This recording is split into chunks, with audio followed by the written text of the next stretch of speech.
Hello students, आज हम इसका थर्ड पार्ट पढ़ने वाले हैं फैटी एसिड ऑक्सीडेशन का, जिसमें इससे पहले वाले पार्ट में हमने देखा था कि किस तरीके से आपका फैटी एसिड एंटर करता है माइटोकॉन्ड्रियल मैट्रिक्स में। उसके बाद वाले पार्ट में हमने देखा था कि कैसे सैचुरेटेड फैटी एसिड्स का ऑक्सीडेशन होता है, और ये लास्ट वीडियो में हम देख रहे हैं कि कैसे अनसैचुरेटेड फैटी एसिड्स का ऑक्सीडेशन होता है। ठीक है, तो हमने आपसे पिछली बार बताया था कि ये किस पाथवे से होता है, बीटा ऑक्सीडेशन के पाथवे से होता है। तो हमने बीटा ऑक्सीडेशन के थ्रू किस तरीके से आपके सैचुरेटेड फैटी एसिड्स का ऑक्सीडेशन होता है वो समझाया था। इस वाली वीडियो में हम देखेंगे कि किस तरीके से अनसैचुरेटेड फैटी एसिड्स का ऑक्सीडेशन होता है। तो सबसे पहले हम देखते हैं कि अनसैचुरेटेड फैटी एसिड्स क्या होते हैं, है ना। तो अनसैचुरेटेड फैटी एसिड्स क्या होते हैं? जिनमें आपके डबल बॉन्ड प्रेजेंट होते हैं, जिनमें आपके डबल बॉन्ड प्रेजेंट होते हैं। ये आपके दो तरीके के होते हैं, कौन से? मोनो अनसैचुरेटेड और आपके पॉली अनसैचुरेटेड। मोनो अनसैचुरेटेड जिसमें एक डबल बॉन्ड प्रेजेंट हो, जैसे कि आपका एग्जांपल है ओलेइक एसिड। ओलेइक एसिड कितने कार्बन का होता है? 18 कार्बन का कंपाउंड है, जिसमें आपका जो डबल बॉन्ड है वो कहां पे प्रेजेंट होता है? C9 और C10 पोजीशन पे प्रेजेंट होता है। ठीक है, दूसरा आपका पॉली अनसैचुरेटेड। पॉली अनसैचुरेटेड कौन से होते हैं? पॉली अनसैचुरेटेड जिसमें एक से ज्यादा डबल बॉन्ड प्रेजेंट हो, और एक से ज्यादा डबल बॉन्ड प्रेजेंट किसमें होता है? लिनोलेनिक एसिड में। लिनोलेनिक एसिड कितने कार्बन का होता है? ये भी आपका 18 कार्बन का ही होता है, लेकिन इसमें दो पोजीशन पे डबल बॉन्ड प्रेजेंट होता है। एक होता है C9 टू C10 पोजीशन, और एक होता है C12 टू C13 पोजीशन।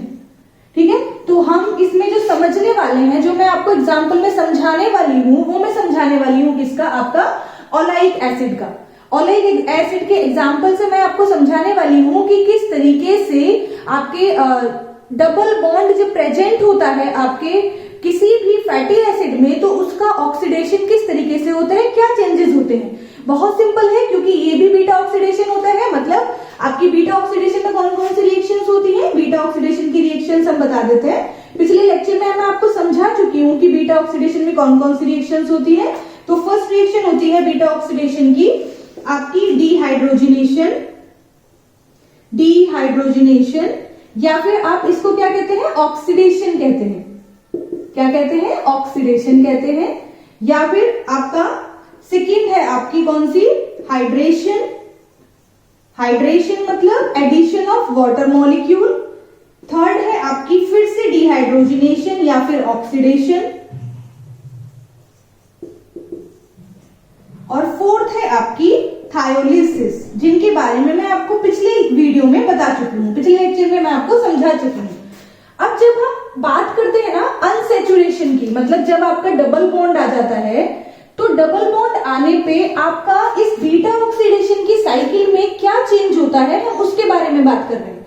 तो जब भी आपका डबल बॉन्ड आ जाए फैटी एसिड में, बाकी तो आपकी सिंगल चेन ही होती है। तो जहां पे सिंगल चेन होती है, सिंगल बॉन्ड होता है, जहां तक सिंगल बॉन्ड होता है वहां तक सिंपल बीटा ऑक्सीडेशन होता है, जो आपने सैचुरेटेड फैटी एसिड का पढ़ा है। लेकिन जहां पे आपका डबल बॉन्ड आ जाता है, वहां पे उस बीटा ऑक्सीडेशन पाथवे में क्या चेंजेस होते हैं उसके बारे में बात करते हैं। तो क्या चेंजेस होते हैं? जब आपका डबल बॉन्ड आ जाता है तो ये स्टेप आपका स्किप हो जाता है। जब भी डबल बॉन्ड आ जाता है तो ये स्टेप आपका स्किप हो जाता है। ये स्टेप मतलब फर्स्ट स्टेप यानी कि डीहाइड्रोजनेशन या ऑक्सीडेशन स्टेप आपका क्या हो जाता है? स्किप हो जाता है। और इससे आगे क्या होता है? उसके आगे के 3 स्टेप आपके एडिटिव होते हैं, जैसे आपके कहां पे होते हैं? सैचुरेटेड फैटी एसिड के ऑक्सीडेशन में होते हैं। तो क्या चेंजेस है? अगर ये वाला स्टेप नहीं होता तो इसकी जगह पे क्या स्टेप होता है, जिसकी वजह से आपका ये जो अनसैचुरेटेड फैटी एसिड है इसका ऑक्सीडेशन हो जाता है। ठीक है, तो हम उसके बारे में बात करते हैं कि क्या चेंजेस होते हैं। और हम एग्जांपल क्या ले रहे हैं? मोनो अनसैचुरेटेड फैटी एसिड का ले रहे हैं, यानी कि ओलेइक एसिड का हम एग्जांपल ले रहे हैं। ओलेइक एसिड का आप एक्टिवेशन करेंगे, है ना। एक्टिवेशन करेंगे तो उसका कन्वर्जन किस में हो जाएगा? ओलेइल को एंजाइम ए में हो जाएगा। ओलेइल को एंजाइम ए को लेंगे और हम उसके ऑक्सीडेशन से समझेंगे कि किस तरीके से आपके अनसैचुरेशन जहां पे आता है वहां पे किस तरीके से आपका बीटा ऑक्सीडेशन के थ्रू क्या हो जाता है? आपका ब्रेक डाउन हो जाता है इसका फैटी एसिड का। ठीक है, हम कोई भी मोनो अनसैचुरेटेड फैटी एसिड ले सकते हैं, है ना, कोई भी मोनो अनसैचुरेटेड फैटी एसिड, और मैं आपको सिंपल तरीके से समझाने के लिए आपका क्या ले रही हूं, ओलेइक एसिड को ले रही हूं। किसको? ओलेइक एसिड को। ओलेइक एसिड का जब एक्टिवेशन हो जाता है तो ये किसमें कन्वर्ट हो जाएगा? ओलेइल को एंजाइम ए में कन्वर्ट हो जाएगा। और ये कितने कार्बन का होता है? 18 कार्बन का होता है। और इसमें आपका जो डबल बॉन्ड प्रेजेंट होता है वो C9 से C10 पोजीशन पे प्रेजेंट होता है। ठीक है। अच्छा, अब यहां पे आपको एक छोटी सी बात याद रखनी है। वो छोटी सी बात क्या है? वो छोटी सी बात ये है कि आपका जो, अगर आपका कोई भी अनसैचुरेटेड फैटी एसिड में जो डबल बॉन्ड है, जो डबल बॉन्ड अगर आपका कौन सी पोजीशन पे प्रेजेंट है? E1 पोजीशन पे प्रेजेंट है। कौन सी पोजीशन पे? E1 पोजीशन पे अगर डबल बॉन्ड प्रेजेंट है तो आपको कुछ नहीं करना है। अगर आपका E1 पोजीशन पे डबल बॉन्ड प्रेजेंट है तो सिंपल आपको फर्स्ट स्टेप को, यानी कि फर्स्ट स्टेप कौन सा है? डीहाइड्रोजनेशन को स्किप करना है। और उसके बाद जितने भी स्टेप होते हैं आपके, उनको एज इट इज करवाना है। ठीक है। अच्छा, अब अगर ऑड पोजीशन पे डबल बॉन्ड प्रेजेंट है, अगर ऑड पोजीशन पे डबल बॉन्ड प्रेजेंट है, जैसा कि यहां पे प्रेजेंट है, जैसा कि C9 पोजीशन पे है, अगर जैसे यहां पे प्रेजेंट है डबल बॉन्ड, तो आपको क्या करना होगा? तो आपको फर्स्ट स्टेप तो स्किप करना ही है। फर्स्ट स्टेप तो आपका स्किप होगा ही, लेकिन उस फर्स्ट स्टेप की जगह पे आपको एक एंजाइम यूज करना पड़ेगा जिसका नाम क्या है? आइसोमरेज। जिसका नाम क्या है? आइसोमरेज। और ये आइसोमरेज एंजाइम क्या करता है? इस डबल बॉन्ड को कहां शिफ्ट कर देता है? C8 पोजीशन पे शिफ्ट कर देता है, मतलब E1 पोजीशन पे शिफ्ट कर देता है इस डबल बॉन्ड को।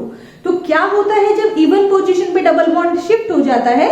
और हम क्यों कह रहे हैं कि E1 पोजीशन पे डबल बॉन्ड होने से आपके बीटा ऑक्सीडेंट की फर्स्ट स्टेप को छोड़ के आपका सेकेंड स्टेप, थर्ड स्टेप और फोर्थ स्टेप आपको फॉलो करना है सिर्फ। ठीक है। तो ऐसे क्यों होता है वो हम देख लेते हैं।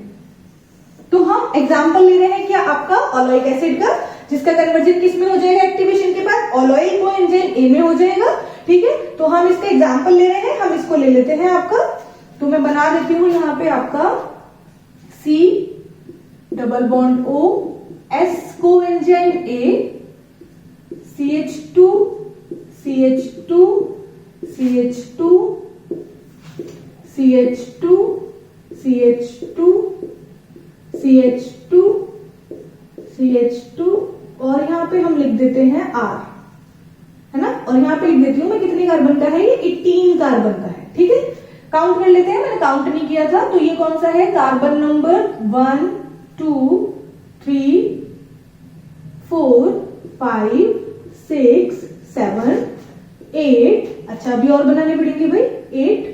8 के बाद 9th पोजीशन पे क्या है आपका? 9th पोजीशन पे आपका डबल बॉन्ड प्रेजेंट है ना। तो यहाँ पे बनाएंगे हम CH डबल बॉन्ड CH, और अब हम आगे R लिख देंगे। ठीक है। ये लिख दिया हमने। ये कौन सी पोजीशन होगी? 9th, और ये कौन सी होगी? 10th। ठीक है। अब देखो, जहां तक आपका सिंगल बॉन्ड है ना, जहां तक भी आपका सिंगल बॉन्ड है वहां तक तो आपको सिंपल बीटा ऑक्सीडेशन पाथवे चलाना है। मतलब सिंपल वो बीटा ऑक्सीडेशन की 4 रिएक्शंस कौन कौन सी? डिहाइड्रोजनेशन, हाइड्रेशन, डिहाइड्रोजनेशन और थायलिसिस के थ्रू 2 कार्बन का एसिटाइल कोएंजाइम का सेपरेशन हो जाएगा। ठीक है। उससे आगे की बात करते हैं, उसके आगे क्या होता है? तो कहां तक आपका सेपरेशन हो जाएगा? ये आपका 2 कार्बन का अलग हुआ बीटा ऑक्सीडेशन के थ्रू, 1 साइकिल, 2 साइकिल और आपकी 3 साइकिल। तो 3 साइकिल के बाद आपका 7 8 और 9 पोजीशन आ गई। अब अगर यहाँ पे 3 साइकिल के बाद क्या हुआ? आपकी यहाँ पे चली कितनी? 3 बीटा ऑक्सीडेशन साइकिल के बाद, 3 बीटा ऑक्सीडेशन साइकिल के बाद, क्योंकि यहाँ पे सिंगल बॉन्ड है, आपको कितने? 3 एसिटाइल को एंजाइम ए मिल गए। 3 एसिटाइल को एंजाइम ए आपके सेपरेट हो गए। मतलब आपके कितने? 6 18 में से 18 कार्बन में से 3 एसिटाइल कोएंजाइम, मतलब 2 कार्बन का एक एसिटाइल कोएंजाइम में होता है, तो मतलब 6 कार्बन के मॉलिक्यूल निकल गए। तो अब कितने कार्बन का आपका मॉलिक्यूल बचा? आपका मॉलिक्यूल बचा अब 12 कार्बन का, जिसमें 9th कार्बन पे आपका डबल बॉन्ड प्रेजेंट है। ठीक है। अब इसके आगे देखते हैं कि हमारा क्या होता है। अब मैं यहां से बना रही हूं, है ना, क्योंकि अब ये S कोएंजाइम में आपका यहाँ पे आ जाएगा है ना, तो मैं यहाँ से बनाना शुरू करती हूँ आपका। तो कैसे आएगा आपका, अब ये हो जाएगी आपकी अल्फा पोजीशन है ना, ये हो जाएगी आपकी अल्फा पोजीशन और ये हो जाएगी आपकी बीटा पोजीशन। ठीक है, तो हम आ जाते हैं यहाँ पे है ना। अब इसको बना लेते हैं हम ऐसे, C double bond O S coenzyme A, ठीक है, CH2 CH2 और ये हो गया आपका, ये हो गया आपका, ये कौन सी पोजीशन हो गई आपकी, अब ये हो गई आपकी पोजीशन कौन सी थी, सेवंथ पोजीशन, 8 पोजीशन और 9 पोजीशन पे आपका आ गया क्या, आपका डबल बॉन्ड। क्या आ गया आपका, डबल बॉन्ड आ गया। कौन सी पोजीशन पे, आपका 9th पोजीशन पे आपका डबल बॉन्ड आ गया। उसके आगे आपकी R, मतलब कितने कार्बन बचे थे आपके, 12 कार्बन की चेन बची। ठीक है, अच्छा अब आपका 9th पोजीशन पे है डबल बॉन्ड। अब आप क्या करेंगे, देखो क्योंकि आपकी रिएक्शंस कहाँ होनी है, आपकी रिएक्शन होनी है इस अल्फा पोजीशन पे और इस बीटा पोजीशन पे रिएक्शन होनी है आपकी, है ना। अब ये अल्फा कार्बन हो गया, बीटा कार्बन हो गया। जब आप डिहाइड्रोजिनेशन करते हैं फर्स्ट स्टेप में, तो अल्फा और बीटा कार्बन से आपका हाइड्रोजन का मॉलिक्यूल निकलता है, लेकिन अभी नहीं निकल पाएगा क्योंकि डबल बॉन्ड आ रहा है यहाँ पे, तो इसकी वैलेंसी गड़बड़ हो जाएगी। तो इसलिए हम क्या करते हैं, इस डबल बॉन्ड को हम कहाँ पे शिफ्ट कर लेते हैं, यहाँ पे शिफ्ट कर लेते हैं। किसकी हेल्प से, यहाँ पे आप लगाते हैं कौन सा एंजाइम, आइसोमरेज लगाते हैं, और आइसोमरेज की हेल्प से ये डबल बॉन्ड आपका कौन सी पोजीशन पे शिफ्ट हो जाता है, डबल बॉन्ड आपका शिफ्ट हो जाता है कौन सी पोजीशन पे, C double bond O S coenzyme A CH कौन सी पे, 8th पोजीशन पे। कौन सी पोजीशन पे शिफ्ट हो जाता है ये, 9th पोजीशन से 8th पोजीशन पे, इवन नंबर पे शिफ्ट हो जाता है। CH डबल बॉन्ड CH और इसके बाद आपकी chain as it is CH2 और R। ठीक है, अब ये कौन सा कार्बन हो गया आपका, ये हो गया आपका अल्फा कार्बन और ये हो गया आपका बीटा कार्बन। और आपको पता है कि आपकी फर्स्ट स्टेप के रिएक्शन के बाद, डिहाइड्रोजनेशन के बाद, आपको यही आपका अल्फा बीटा पोजीशन पे अनसैचुरेशन मिलता है ना। और ये आपको ऑलरेडी मिला हुआ है क्योंकि ऑलरेडी डबल बॉन्ड प्रेजेंट था। और अगर इवन पोजीशन पे होता, मतलब अगर 8th पोजीशन पे ही होता, तो आपको 9th से 8th पे शिफ्ट करने की उसको जरूरत नहीं पड़ती है ना। क्यों, क्योंकि ये ऑलरेडी अनसैचुरेशन होता अल्फा और बीटा पोजीशन पे, और आप फर्स्ट स्टेप स्किप करके सेकेंड स्टेप से एज इट इज उसको आगे आप कंटिन्यू कर सकते थे। लेकिन जब 9th पोजीशन पे है, तो 9th से हमने 8th पोजीशन पे शिफ्ट कर लिया, किसकी हेल्प से, आइसोमरेज एंजाइम की हेल्प से। और अब आपकी रिएक्शंस आपकी इजी रिएक्शंस हो जाएंगी। अब आपका कौन सी रिएक्शन होगी, यहाँ पे फर्स्ट रिएक्शन आप स्किप कर चुके हैं, फर्स्ट स्टेप आप स्किप कर चुके हैं बीटा ऑक्सीडेशन का, है ना, जिसकी जगह पे आपने क्या लगाया, आइसोमरेज लगाया। सेकेंड रिएक्शन क्या होगी आपकी, हाइड्रेशन। हाइड्रेशन मैंने आपको बताया था कि रिएक्शन कहाँ होती है, अल्फा और बीटा पोजीशन पे होती है। मतलब यहाँ पे क्या होगा, वाटर मॉलिक्यूल का एडिशन होगा। हाइड्रेशन में बीटा पोजीशन पे क्या जुड़ जाता है, आपका OH जुड़ जाता है। क्या जुड़ जाता है बीटा पोजीशन पे, आपका OH, और अल्फा पोजीशन पे क्या जुड़ जाता है, H। अल्फा पोजीशन पे आपने H जोड़ दिया, यहाँ पे आपका बीटा पोजीशन पे क्या जुड़ गया, OH जुड़ गया। ठीक है, और बाकी आपकी चेन जैसे थी वैसे ही आपने लिख दी, C double bond O S coenzyme A, है ना। इधर भी आपकी CH2, जैसी भी चेन है जितने कार्बन की, वो उतने ही कार्बन की चेन आपकी रह जाएगी। ठीक है, आपकी सेकेंड रिएक्शन हो गई। अब आते हैं हम कौन सी, थर्ड रिएक्शन पे। थर्ड रिएक्शन में क्या होता है, थर्ड रिएक्शन में होता है आपका डिहाइड्रोजनेशन। थर्ड रिएक्शन में क्या होता है आपका, डिहाइड्रोजनेशन। यहां पे लिख देती हूं मैं, यहां से थर्ड रिएक्शन में क्या होता है, डिहाइड्रोजनेशन। डिहाइड्रोजनेशन मतलब जो बीटा पोजीशन है वहां से रिमूव होगा कौन, हाइड्रोजन। बीटा पोजीशन से रिमूव होगा हाइड्रोजन। ये है आपकी बीटा पोजीशन, ये है आपकी बीटा पोजीशन। बीटा पोजीशन से क्या रिमूव हो जाएगा आपका, हाइड्रोजन। तो क्या बचेगा यहाँ पे आपका, यहाँ पे बचेगा आपका एज इट इज, यहाँ पे C double bond O S coenzyme A, और यहाँ पे आपका क्या है, CH2, और यहाँ पे आ जाएगा आपका, क्योंकि यहां से निकल गया ये क्या, हाइड्रोजन निकल गया H, ये वाला और ये वाला H निकल गया, तो क्या बचेगा, C डबल बॉन्ड O, और यहाँ पे आगे चेन जैसी थी वैसे की वैसे ही आपकी CH2 CH2 आपका, और आपका क्या आ जाएगा R, है ना। R मतलब जितनी भी आगे जो भी चेन हो। अब लास्ट स्टेप आपका क्या होता है बीटा ऑक्सीडेशन का? लास्ट स्टेप होता है आपका थायोलिसिस। थायोलिसिस मतलब थायोल ग्रुप का जुड़ना और बीटा पोजीशन से ब्रेक डाउन होना, है ना। तो बीटा पोजीशन से ब्रेक डाउन होगा और क्या जुड़ेगा यहाँ पे? थायोल ग्रुप से कोएंजाइम A जुड़ जाएगा, यहां से बीटा पोजीशन से ब्रेक होगा, है ना। तो ब्रेक होके ये एक तरफ निकल जाएगा, यानी कि CH3 C double bond O S को एंजाइम A एक तरफ निकल जाएगा और बाकी आपका यहाँ पे क्या बचा? C double bond O CH2 CH2 R, ये बचा आपका। और इस पोजीशन से, जिस पोजीशन से ब्रेक होता है वहां क्या जुड़ जाता है? आपका एसाइल ग्रुप, ठीक है। तो ये आपका मॉलिक्यूल बन गया और ये क्या निकल गया? आपका acetyl co enzyme A remove हो गया।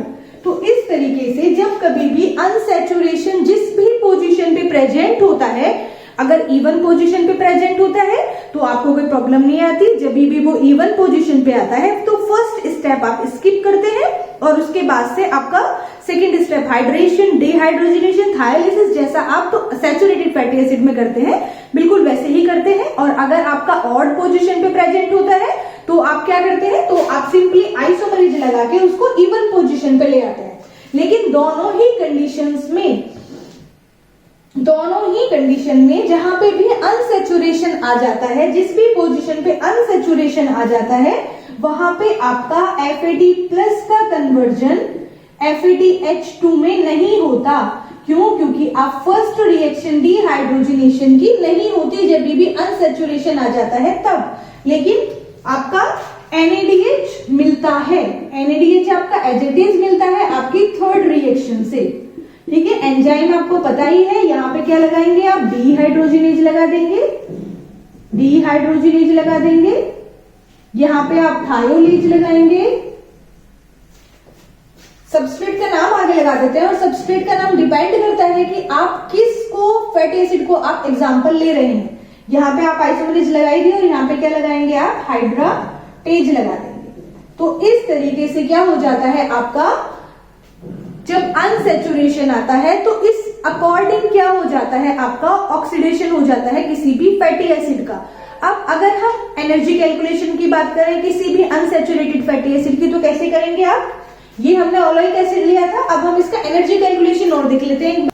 हम अब देख लेते हैं क्या एनर्जी कैलकुलेशन कि अगर अनसैचुरेटेड फैटी एसिड में डबल बॉन्ड जितने प्रेजेंट होते हैं उसके अकॉर्डिंग एनर्जी पे फर्क पड़ता है।